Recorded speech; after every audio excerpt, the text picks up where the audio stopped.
Greetings, viewers, and thanks for joining me in the shop today.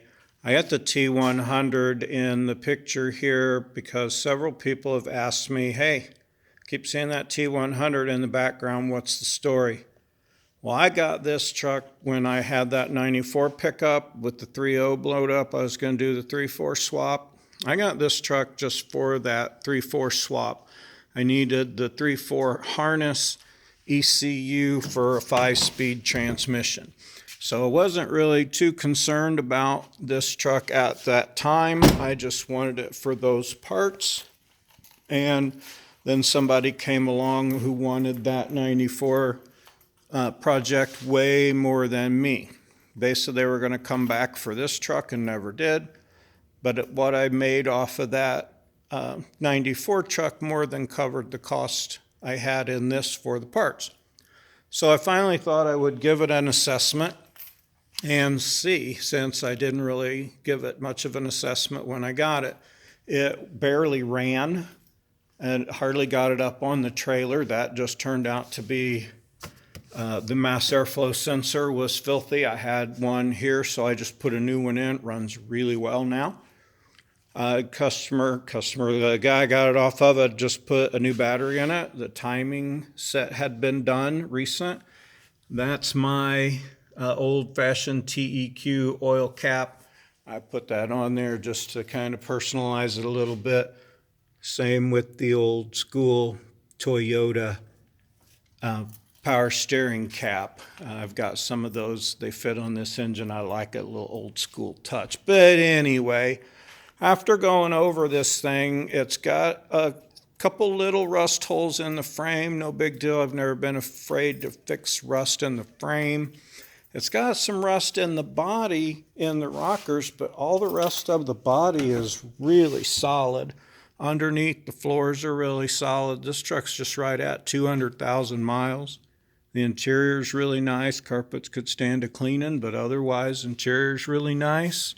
So I decided after assessing it and seeing it was in such good shape, I would go ahead and just make it my project truck. It's already 3.4, 5-speed, 4-wheel drive, so why not? Now I've started taking all the moldings off that were mostly falling off anyway, so those are out of the way. I like things without a lot of badges on them. I got one of those adhesive remover wheels you put on a drill. I'll try that out and see how it works when the time comes. I'm told they work really well for getting that kind of glue and stuff off. This is a SR5, even though it didn't have the buckets and console or the better stereo.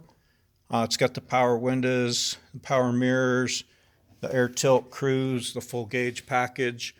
So it is an SR5, but no buckets and console in this one. I've never been afraid to tackle frame rust, but I always hate fixing body rust because it has to look pretty. But I've built up my confidence with some patches I've done in the past, and I think I'm going to try some rust repair on this. So as I go around and resurrect this truck, I'll keep updates going, show you how to do some frame repair, maybe how to do some body repair. I know I'm always up on Rock Auto stuff, but I watch their ads. And I have them notify, because you can have them notify you when things go on special for particular vehicles. I got these Gabriel Shocks for $4 each. They say no manufacturer's warranty or 30-day warranty, but they're overstock. So they were overstock. I got those shocks, all 4 of those shocks for $16, and they're Gabriel Pro Guards. Some of the stuff you can get a great deal on. Same thing on the stabilizer shock. I'm going to put the IFS lockout hubs on this one too, like I did on that other one. That takes a lot of the stress off of the front. I had some sway bar links. I'm going to rebuild the front end. I got these TRW tie rod ends, which turned out to be Tri-5s. These were $2 each. I did buy the MoveTech greasables. I've had good luck with them in the past on vehicles that I've fixed for other people, and they've worked well. So I got these for $4 a piece. pretty awesome. The quick steer, the sleeves, that was the most expensive part of all this, is that adjuster sleeves. And as long as, I mean, there's nothing to that. It's a steel sleeve and a couple clamps. I don't think it matters the brand, but these were like $3.99 each. So some of the most expensive stuff I spent. I've got all new bushings for the rear springs. I've got a new transmission mount here, new carrier bearing for this, center support bearing. This unit, it turned out to be exactly the same one that I put in my Tundra just recently, even though it's for T100. And I ended up getting it like 20 bucks cheaper. When it showed up, it's the exact same unit in a different box with a different manufacturer, but the same model and item number on it.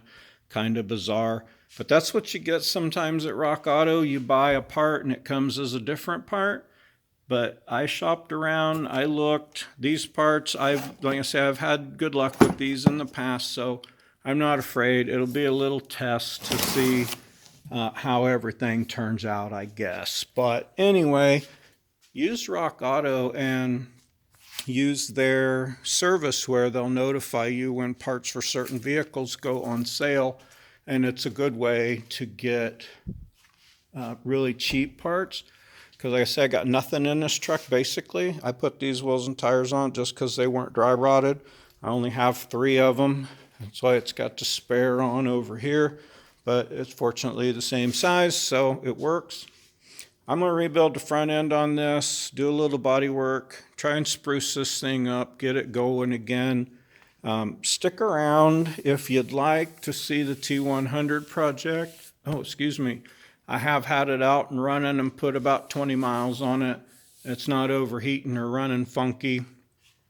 I do need to bleed the clutch though. They put a new slave cylinder and line on it and apparently didn't bleed it correctly because it's kind of funky, but going way too far already, way too much.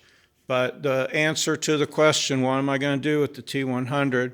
I'm going to build it on the cheap and show you how you can get a cheap truck and fix it up, because I wouldn't drive this truck down the road too much as it sits right now because it's been abandoned and setting for a couple years. But I'm going to go through and spruce it all up and make it roadworthy, where you can make a daily driver on the cheap. So anyway, blah, blah, blah. I carry on. Thanks for tuning in. Y'all have a great day.